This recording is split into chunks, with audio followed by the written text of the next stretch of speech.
பங்கேற்றிருக்கிற மாவட்ட செயலாளர் உள்ளிட்ட அனைவருக்கும் கட்சியின் சார்பில் வணக்கத்தை தெரிவித்துள்ளேன்.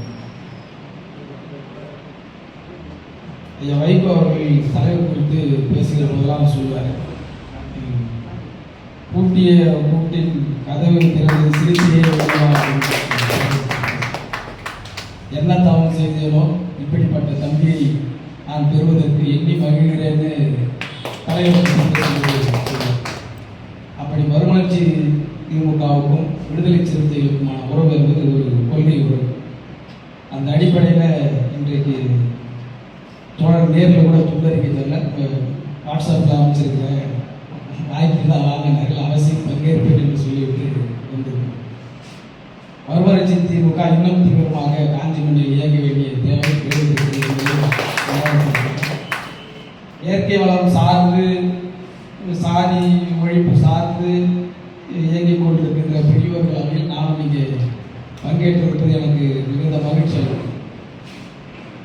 ஐயா பாசறை சொல்கிறேன், நான் நேற்று கூட திமுக பேசிக் கொண்டிருக்கோம். இவெல்லாம் பாதுகாக்கப்பட வேண்டிய பொக்கிஷம். காஞ்சிபுரம் மாவட்டத்தில் தலித் அரசியல் பேசுவதற்கும் தலித்துகளுக்கு பாதிப்பு ஏற்பட்டால் அதை முன்னெடுத்து செல்வதற்குமான ஒரு லீடர் இன்னும் உருவாகலை. இவங்களை போன்றவரை நாம் பாதுகாக்கணும் அப்படின்னு சொல்லி திமுக நண்பர் பேசிக் கொண்டிருந்தார். காஞ்சி அமுதன் என்னென்னவோ தரவுகளை சொல்றது நமக்கு மிகப்பெரிய வியப்பாக இருக்குது.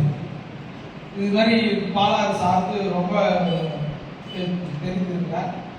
மொழி சார்ந்து காஞ்சிபுரம் மிகப்பெரிய இயக்கங்களை முன்னெடுக்கிறாரு. ஒன்றும் அவர் நமக்கு பெரிய வியப்பதான் கொடுத்தது. இந்த வயதில் நம்மளால இயக்க முடியுமானே தெரியல.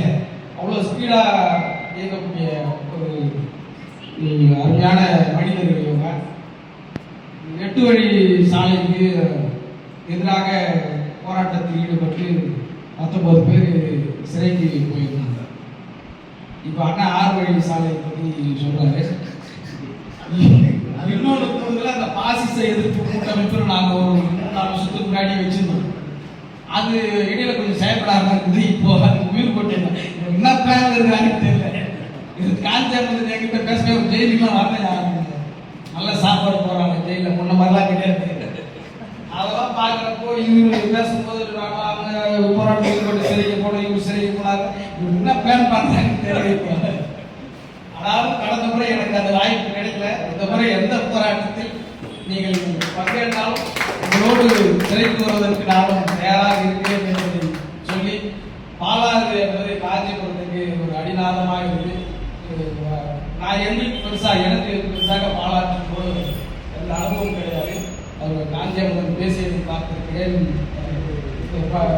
பாடங்களில் படித்திருக்கிற ஒரு பேரை மற்றபடி இருக்கிறீங்க. ஆனால் எங்கள் ஊரில் பருத்திக்குளத்துல இருந்து ஒரு 15 வருஷத்துக்கு முன்னாடி எங்கள் ஊரில் வந்து போர் தண்ணி தான். அந்த போர் தண்ணியில் சாப்பாடு வச்சா சாதம் மஞ்சளாக தான் வரும்.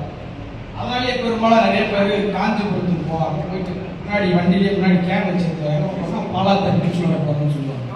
அது எங்கே இருக்குனாக்கா கனிக்கொண்டா தண்ணி, அந்த வாட்டர் டேங்க்ல வர குழா தண்ணி தான். அந்த தண்ணியை வந்து எப்படி அதில் சாப்பாடு அங்கே கடையில் சாலை போகிறதுல ஒரு அந்த தண்ணி வந்து ஒரு லீக் ஆகும். அதில் இருந்து கூட அப்படி வந்து உதாரணமாக பாலாறு காப்பாற்றப்படுவதற்கு காஞ்சிபுரத்தில் குறிப்பாக போன்றவர்கள்லாம் முன்னெடுக்கின்ற இது போன்ற கருத்தரங்கு போராட்டத்தில் விடுதலை சிறுத்தைகள் எங்களுடைய முழு பங்களிப்பை கொடுப்போம் என்று